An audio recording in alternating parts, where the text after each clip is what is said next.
بسم الله الرحمن الرحيم. الحمد لله رب العالمين، والصلاة والسلام على النبي الأمين.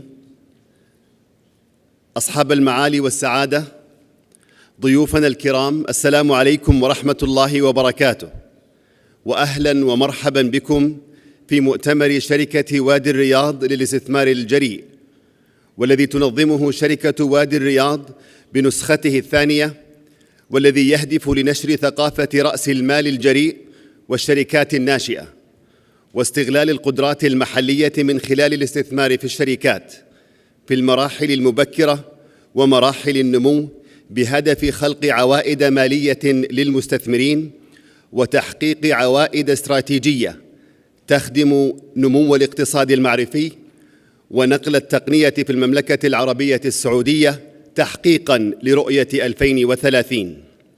حضورنا الكرام، خير ما نستهل به حفلنا هذا تلاوة من الذكر الحكيم يتلوها الشيخ محمد العصيمي.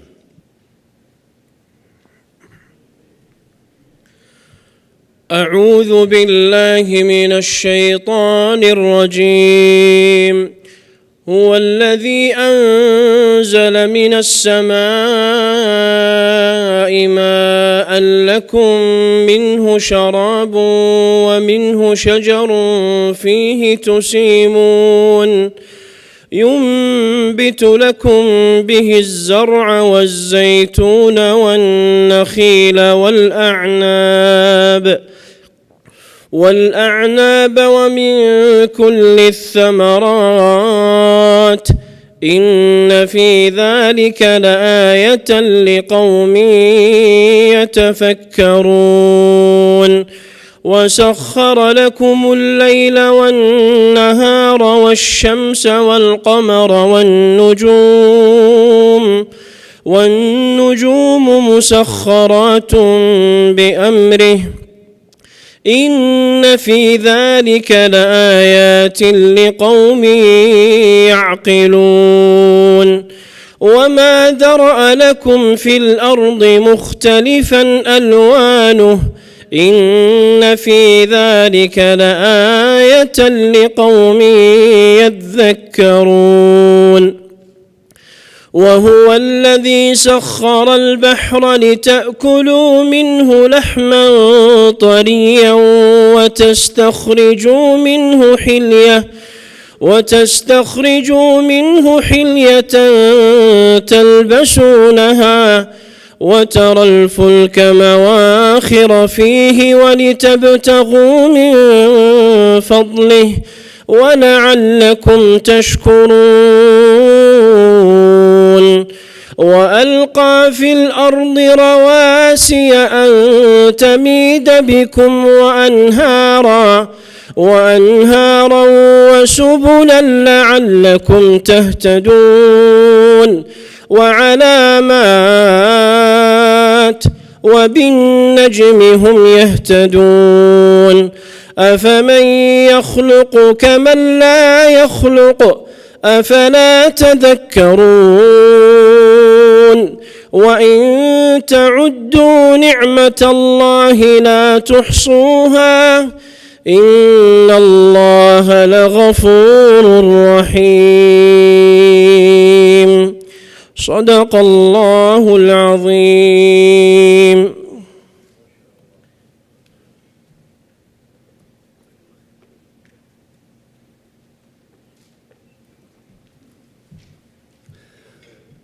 صدق الله العظيم. حضورنا الكرام، يشرفني الآن دعوة معالي الأستاذ الدكتور بدران العمر، رئيس مجلس إدارة شركة وادي الرياض، لإلقاء الكلمة الترحيبية بضيوف المؤتمر.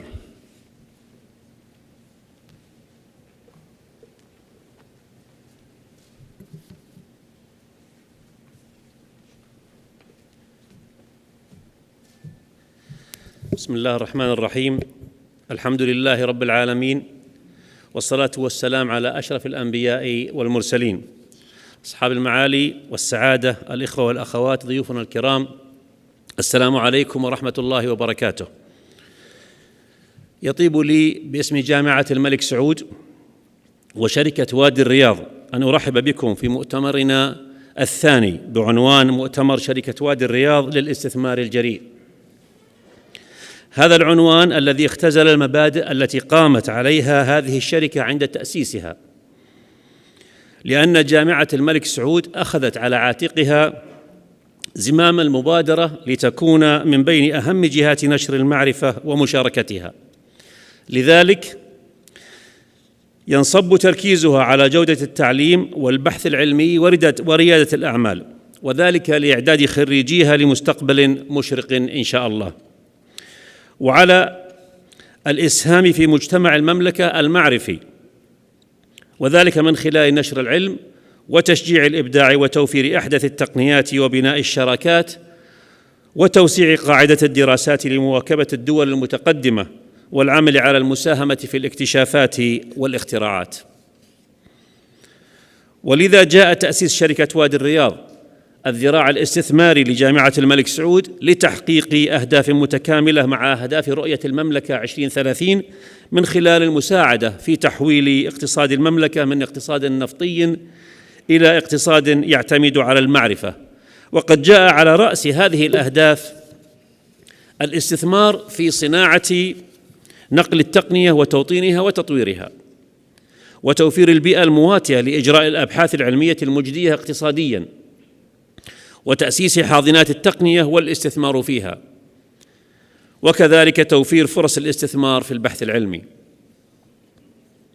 وبالتالي فإن الشركة تركز على استغلال القدرات المحلية وتستثمر محلياً ودولياً في الشركات في مراحلها المبكرة ومراحل النمو لخلق عوائد مالية واستراتيجية تخدم مستقبل التنمية في المملكة بإذن الله.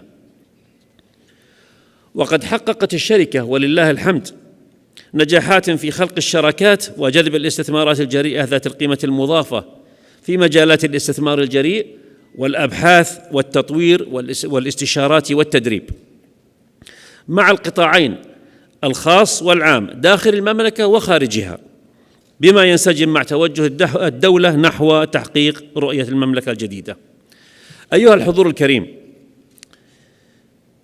يشرفنا اليوم بالحضور والمشاركة جهات تعمل في خط شركة وادي الرياض نفسه، منها على سبيل المثال لا الحصر جامعة الملك عبد الله للعلوم والتقنية، ونيوم، ووادي الظهران للتقنية، ووادي جدة للتقنية، ووادي مكة للتقنية، ومدينة الملك عبد العزيز للعلوم والتقنية وحاضنتها التقنية حاضنة بادر، والهيئة العامة للمنشآت الصغيرة والمتوسطة، ومكتب البحث والتطوير بوزارة التعليم، والهيئة العامة للاستثمار وسابك، والهيئة السعودية للملكية الفكرية، ورامكو واعد، وبنك التنمية الاجتماعية، وغيرها من الجهات المهمة في ذلك المجال.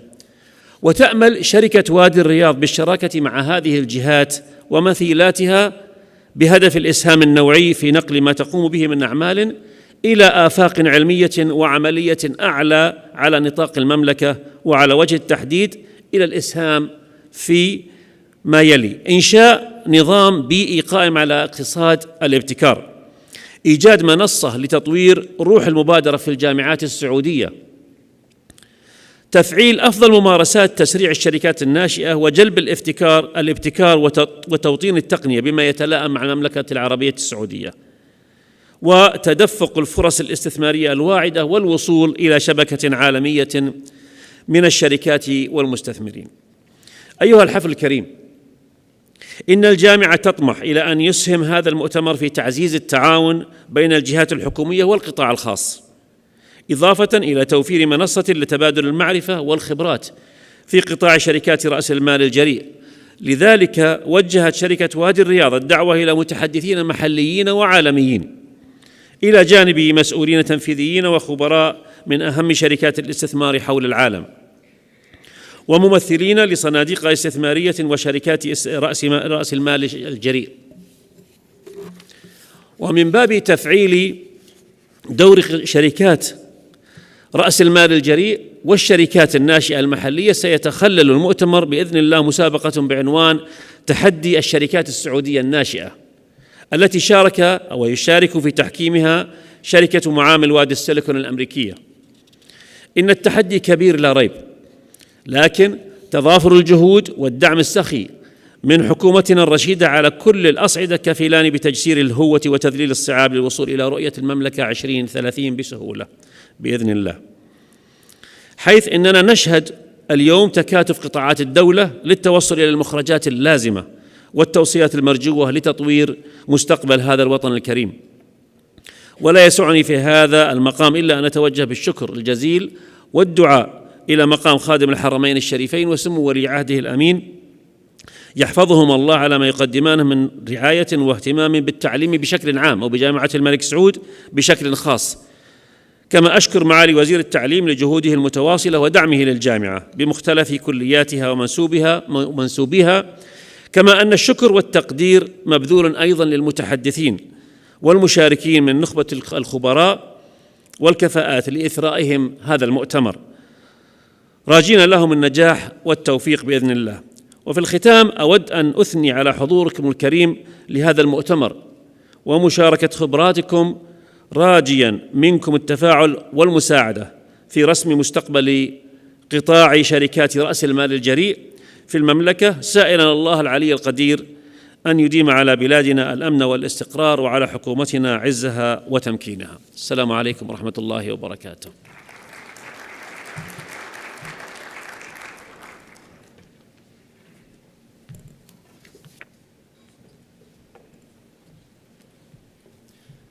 شكرا لمعاليكم على هذه الكلمة الضافية أيها الحفل الكريم.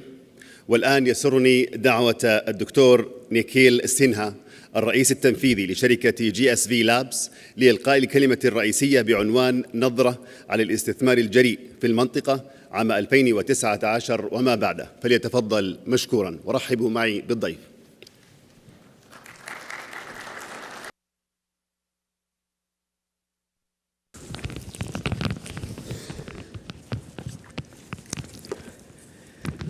Assalamu alaikum.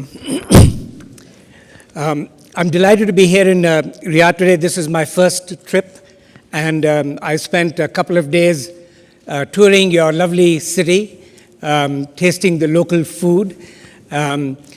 Inshallah, I'll be back here more often as we continue to build our relationship between GSV Labs and RVC.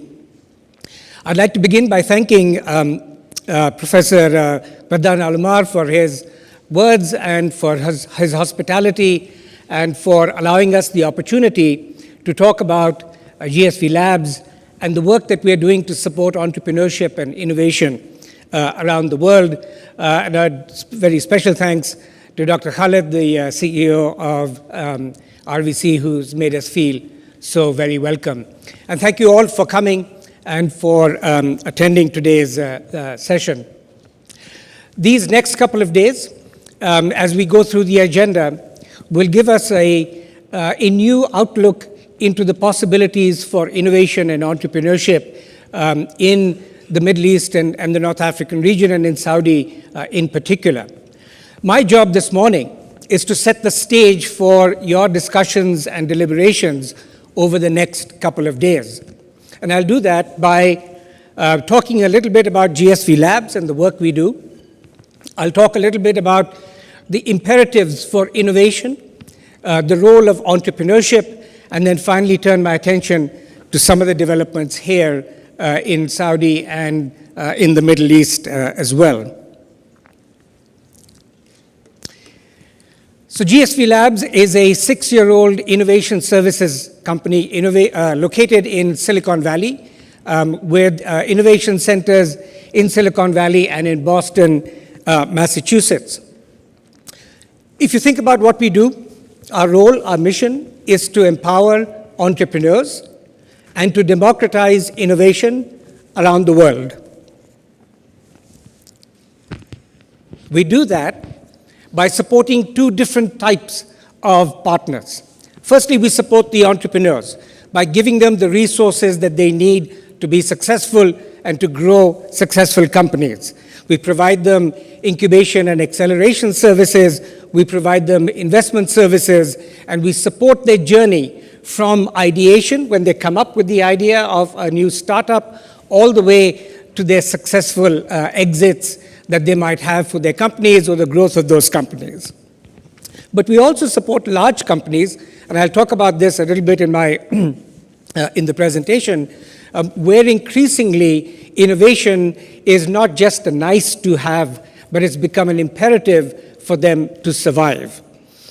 The basic infrastructure that we use to be able to provide these services is twofold. One, we have our innovation centers in Silicon Valley and in Boston, as well as a new online platform that will allow us to deliver our resources to entrepreneurs around the world. And I'll talk about that as well very shortly.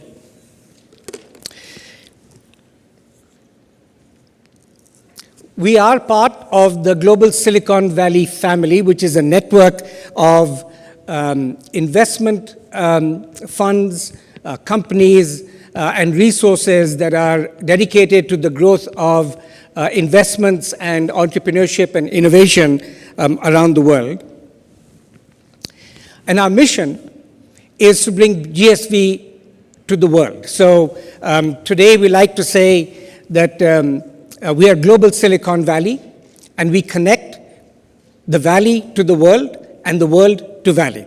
But we are not content to be in the valley. We started by expanding into Boston in partnership with RVC, and we are beginning a process of taking our innovation centers and locating them in the principal innovation cities around the world.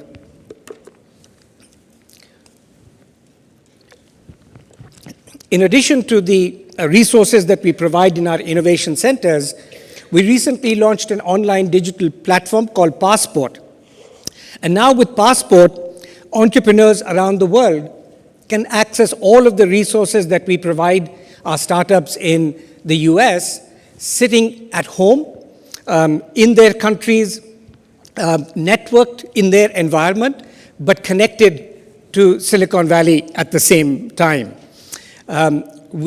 We hope, as we continue our investment in Saudi, that many of your entrepreneurs and startups will begin to utilize our platform and access all of the resources that we have to provide.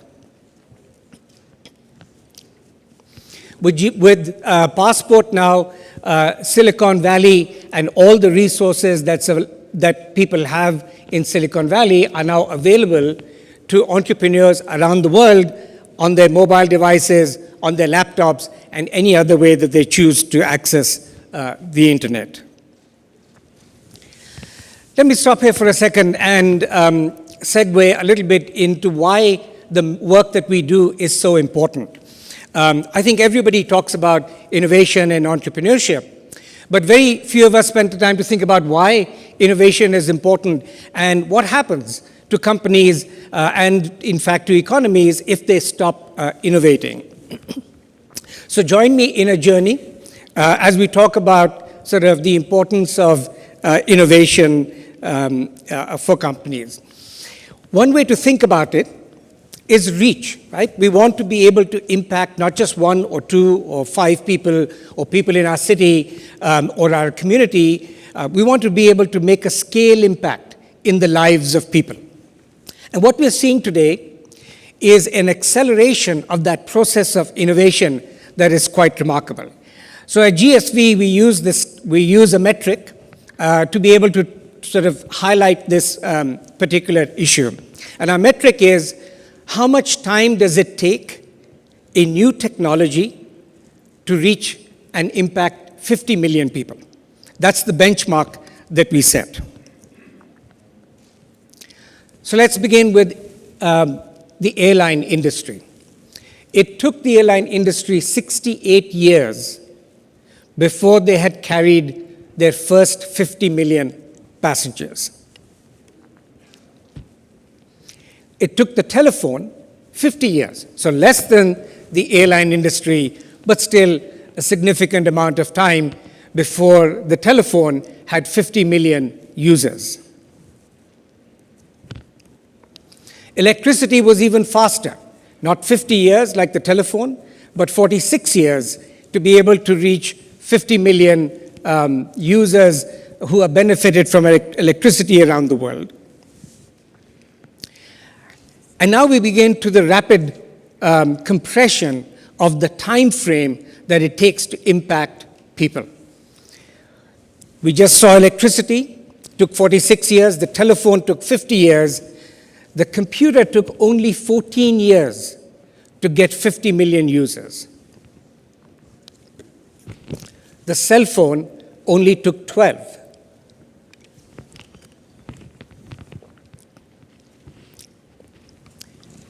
Google only took 7 years to be able to get its first 50 million users.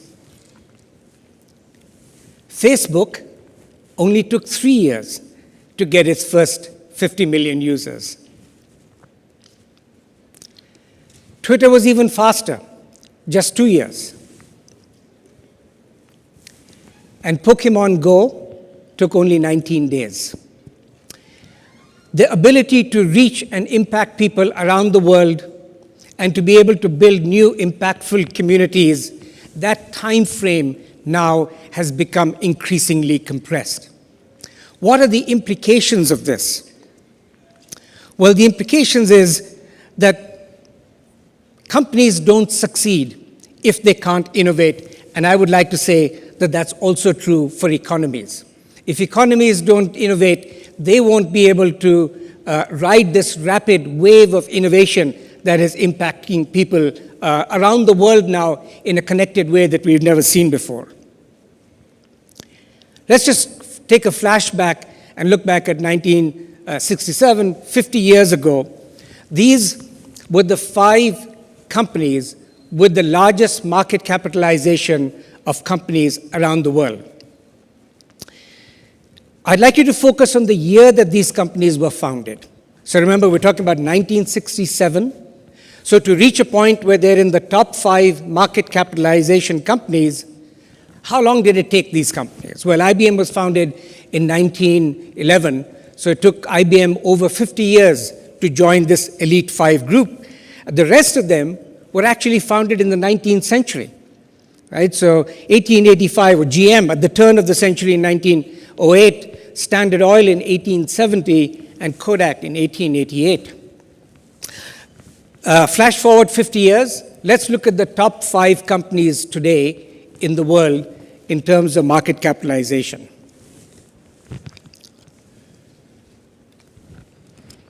Again, I'd like you to focus on the years that they were founded.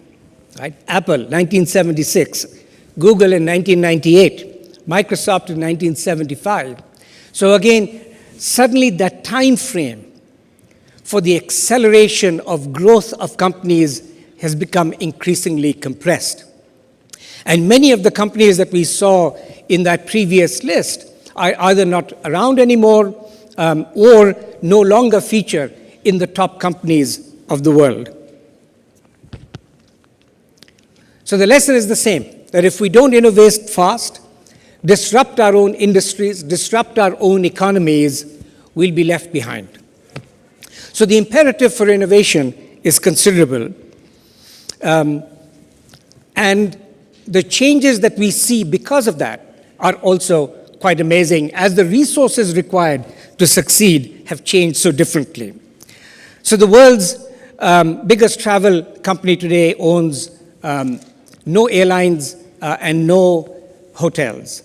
The world's biggest music company owns no music. The world's biggest storage company has no warehouses. So entrepreneurship then continues to fuel the innovation that we see in the markets around us. And there are some significant global trends that are changing the world around us. Jeff Bezos likes to say he's concerned more about 2 people in a garage than he is about any of his corporate rivals. And we see that growth of entrepreneurship now around the world as people get more and more interested in entrepreneurial activity. 72% of high schoolers want to be entrepreneurs. There are 20 times more entrepreneurship classes offered today than there were 10 years ago around the world.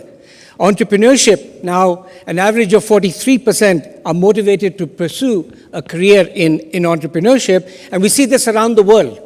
So this is not just an American phenomenon, it is in fact a global phenomenon. And particularly here in Saudi and in the Middle East, we see this growing desire for people to be part of an entrepreneurship community.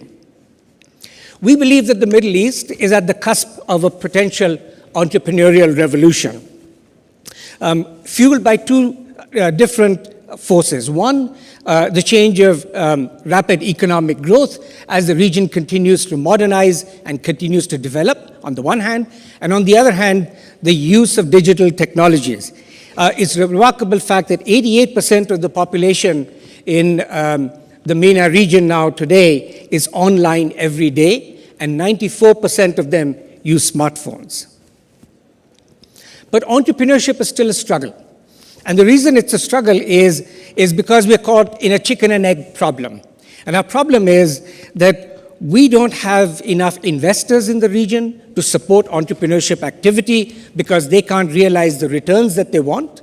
And therefore, entrepreneurs don't get the resources that they need to be able to launch new and innovative companies. So we need to find a way to break out of this chicken and egg problem.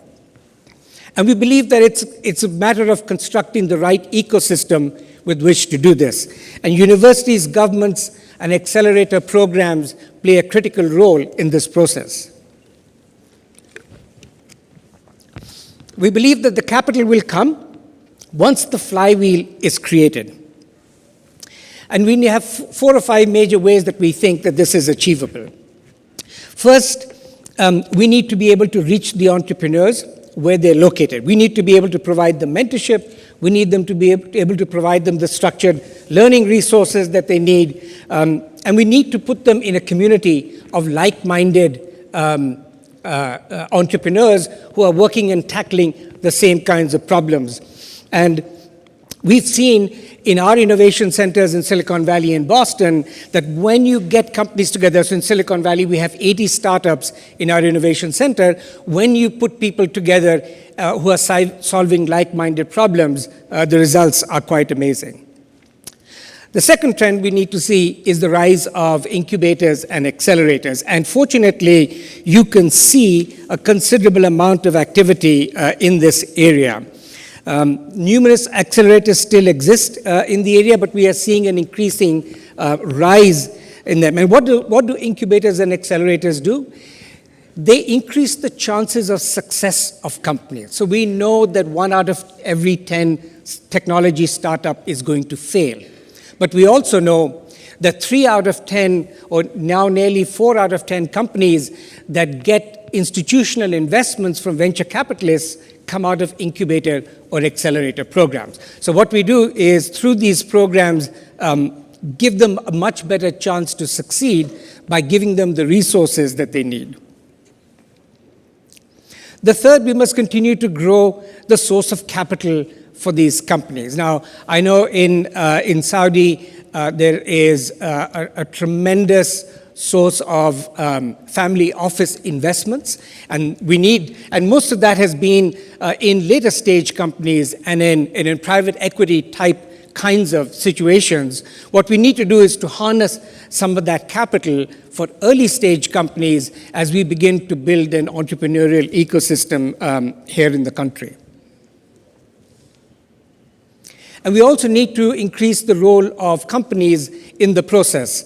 In the US now, corporate venture capital arms are increasingly becoming a source of capital for entrepreneurs and a source of new innovation because they can utilize the goods and services, the products and services that those companies produce. So they're both a source of capital, but they're also customers for the companies that they fund. And I think that's a focus that we need to think about as we think about the region as well. And finally, putting in place entrepreneur-friendly regulations and being able to allow the entrepreneurs to connect to entrepreneurs elsewhere in the world is also a significant factor in the success of creating, in our ability to succeed in creating a viable, a robust entrepreneurial ecosystem in Saudi and in governments around the region as well.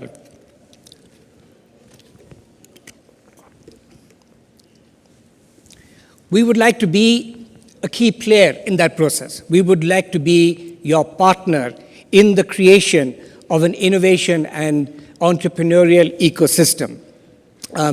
We've had several discussions. I've been here since Saturday, and I've had several discussions with investors as well as government officials and our partners.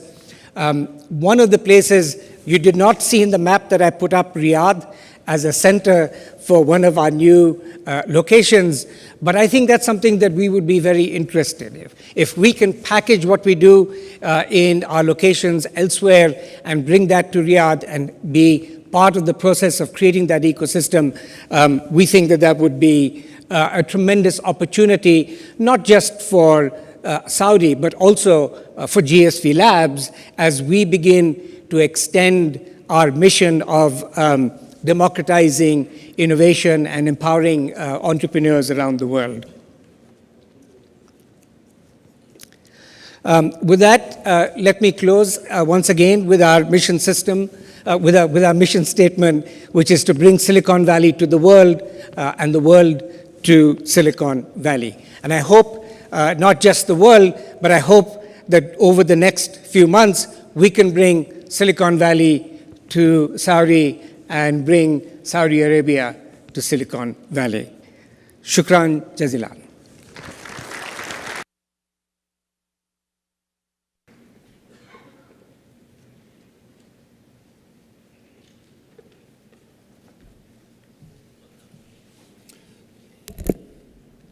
شكرا جزيلا للدكتور نيكيل سينها لهذا العرض الشيق والنافع. أيها الإخوة والأخوات، الآن نأخذ استراحة قصيرة لمدة 10 دقائق، بعدها نستأنف برنامجنا.